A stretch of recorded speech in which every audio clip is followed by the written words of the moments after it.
नमस्कार। हमारी आज की कहानी है, ये घर मेरे पति का है माँ जी, आप यहाँ से निकल जाइए। आज फिर रात के 9:30 बज चुके थे, लेकिन बहू राधा अभी तक घर नहीं आई थी। सुमन जी उसके इंतजार में कब से अंदर बाहर हो रही थी। बीच बीच में अपने 7 वर्षीय पोते टिंकू को भी देखकर आ रही थी, जो कि अपनी मम्मी को याद करते हुए सो चुका था। तभी बाहर एक कार आकर रुकी। उसमें से राधा बाहर निकली। उसके घर की रिंग बजने से पहले ही सुमन जी ने जाकर दरवाजा खोल दिया। ये देखकर राधा मुंह बिगाड़ते हुए अंदर आई। तब सुमन जी ने दरवाजा बंद किया और अंदर जाती हुई राधा से सवाल किया, बहू, आज फिर तुम लेट आई हो। कम से कम ख्याल तो रखो कि टिंकू तुम्हारा इंतजार करता होगा। वो छोटा बच्चा तो अपनी माँ को देखने को भी तरस गया है आजकल। अरे पिता नहीं है उसके, लेकिन कम से कम माँ होने के नाते तुम थोड़ा ध्यान तो रखा करो उसका। और कौन था वो जिसके साथ तुम आई हो? सुनकर राधा का दिमाग खराब हो गया। आजकल वैसे भी वो कहाँ किसी के कहे में थी।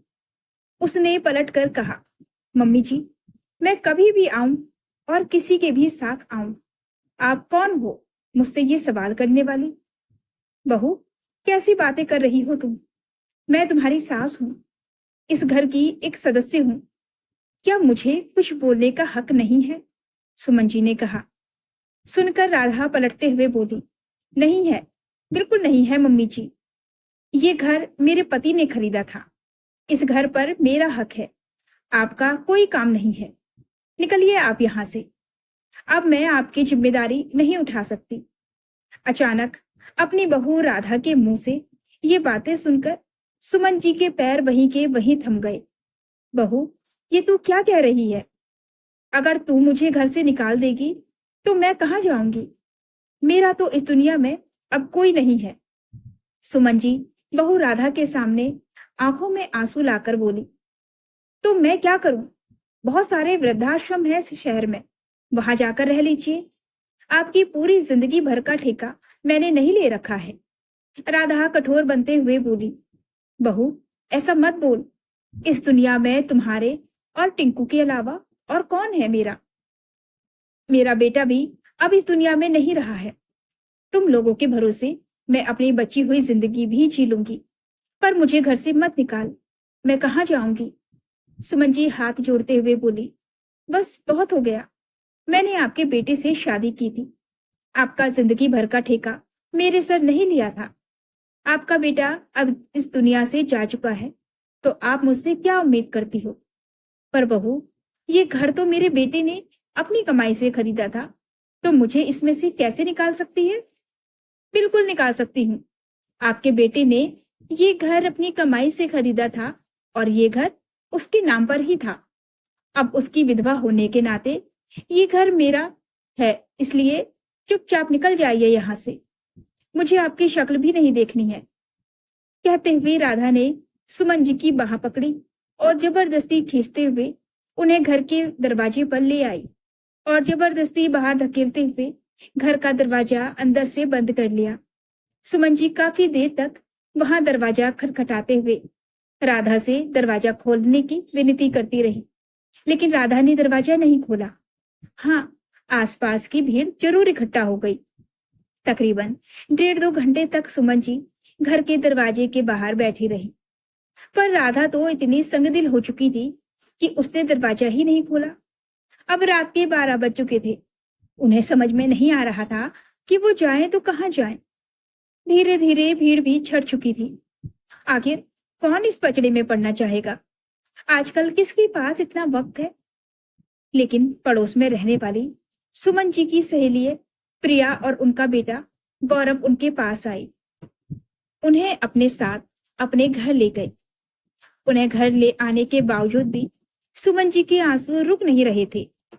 तब प्रिया जी उनके कंधे पर हाथ रखकर उन्हें सांत्वना देते हुए बोली, सुमन, कब तक रोती रहोगी? थोड़ी हिम्मत रखो। तुम्हारे मायके फोन कर देते हैं। तुम्हारा भाई या भतीजा तुम्हें लेने आ जाएगा। प्रिया, मैंने क्या गुनाह किया था जो मुझे ये सजा मिली? बेटे के इस दुनिया के जाते ही मैं तो बेघर हो गई। मेरे पास कोई भी जमा पूंजी नहीं है। बहू ऐसा करेगी, मुझे इसकी उम्मीद नहीं थी। मैं क्या करूं? मुझे कुछ भी समझ में नहीं आ रहा। सुमन जी रोते हुए प्रिया से बोली, आंटी, आप पहले रोना बंद कीजिए। ये लीजिए पानी पीजिए। फिर मम्मी कह रही है ना कि वो आपके मायके फोन कर देंगी।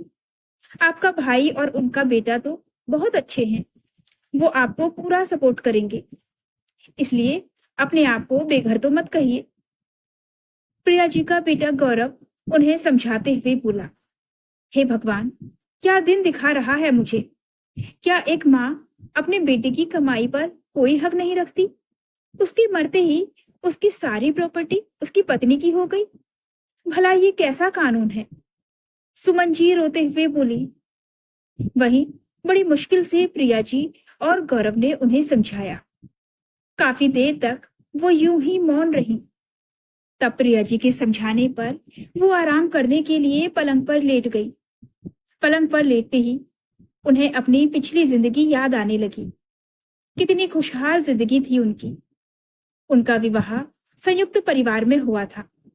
घर में सास ससुर, दो जेठ जेठानी, उनके बच्चे, पति और वो, और उनका छोटा बेटा सचिन। पति पारिवारिक व्यापार में ही अपने भाइयों के साथ मिलकर काम करते थे। सब कुछ सही चल रहा था कि एक दिन घर आते समय उनके पति का एक्सीडेंट हो गया और वो दुनिया से दूर हो गए। वो दुनिया से क्या गए, ससुराल वालों ने भी मुंह फेर लिया और 15 दिन होते ही उन्हें उनके भाई के घर भेज दिया और उन्हें कोई हिस्सा भी नहीं दिया गया। उस समय उन्होंने अपने हिस्से के लिए लड़ा भी नहीं। तब सुमन जी को उनके बड़े भाई ने ही संभाला था। उनका भाग्य अच्छा था कि उनकी भाभी ने भी उनका पूरा सपोर्ट किया था। अपनी शादी के पहले उन्होंने सिर्फ ग्रेजुएशन किया था। यहाँ आने के बाद उनके भैया ने उन्हें पोस्ट ग्रेजुएट करवाया और एक स्कूल में उनकी नौकरी लगवा दी। नौकरी लगने के बाद भैया भाभी के मना करने के बावजूद भी वो घर के पास ही किराए के कमरे में शिफ्ट हो गई और अपना और अपने बेटे का खर्चा खुद उठाने लगी। सचिन भी पढ़ने में अच्छा था। जब वो बड़ा हुआ तो पढ़ लिख कर उसने एक एमएनसी कंपनी में नौकरी ज्वाइन कर ली।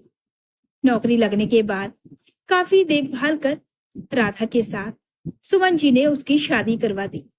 राधा भी बहुत जल्दी इस घर में रच बस गई। 2 साल बाद वो बेटे टिंकू की माँ भी बन गई। अब घर के अधिकतर सारे खर्चे सचिन ही उठाता था और सुमन जी की सैलरी सेविंग्स के तौर पर सेफ हो जाती थी। पर एक कमी हमेशा होती थी कि उनका अपना खुद का कोई घर नहीं था। वो लोग किराए के घर में ही रहते थे। तब 1 साल पहले सचिन ने अपना खुद का मकान खरीदा था, जिसमें सुमन जी ने भी अपनी सारी सेविंग्स दे दी थी। जब मकान खरीदने की बात आई तो सचिन मकान सुमन जी के नाम से ही खरीदना चाहता था, पर सुमन जी ने मना कर दिया, कहकर ये कहकर कि मकान मेरे नाम से खरीदोगे या तुम्हारे नाम से, रहना तो हमें साथ ही है। लेकिन अभी 7 महीने पहले जब सचिन ऑफिस में था तो कार्डियक अरेस्ट के कारण वो वहीं खत्म हो गया। तब राधा और टिंकू का रो रो कर बुरा हाल हो रहा था। सुमन जी ने भी अपना इकलौता बेटा खो दिया था, लेकिन अपनी बहू और पोते के कारण उन्होंने अपने आप को मजबूत कर लिया। लेकिन अब जिंदगी तो जीनी ही थी। राधा पढ़ी लिखी थी तो 1.25 महीने होते होते उसने एक बैंक में नौकरी ज्वाइन कर ली। सुमन जी ने हर मोड़ पर राधा का साथ दिया। घर का काम भी दोनों सास बहू मिलकर कर लेती। पीछे से सुमन जी टिंकू को संभालती। उन्होंने राधा के पहनने ओढ़ने को लेकर भी कभी टोका टाकी नहीं की। कुछ दिन तो सब ठीक ठाक था, लेकिन उसके बाद राधा के स्वभाव में फर्क आने लगा। लेकिन अभी पिछले 15-20 दिन से राधा लेट आने लगी थी और लेट भी आती तो हमेशा किसी ना किसी लड़के के साथ आती।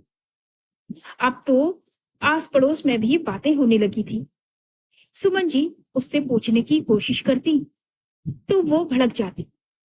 उन्होंने राधा को यहाँ तक कह दिया कि अगर वो शादी करना चाहती है तो बेहिचक कर सकती है, टिंकू को वो संभाल लेंगी। लेकिन राधा ने कोई जवाब नहीं दिया। पता नहीं क्या चल रहा था उसके मन में।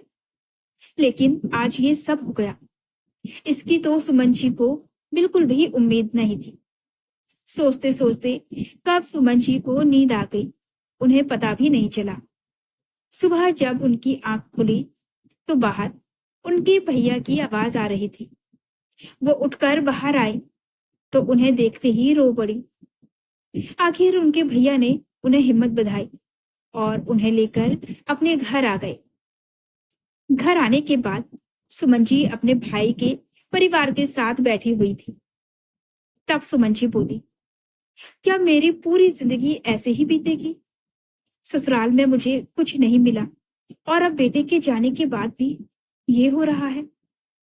बेटे की संपत्ति से भी उसकी पत्नी ने मुझे बेदखल करके बाहर फेंक दिया, जैसे मेरा कोई अस्तित्व ही नहीं है। और कहते कहते वो रोने लगी। तब उनका भतीजा बोला, बुआ, आप चाहो तो कानूनन उस प्रॉपर्टी में अपना हिस्सा ले सकती हूँ।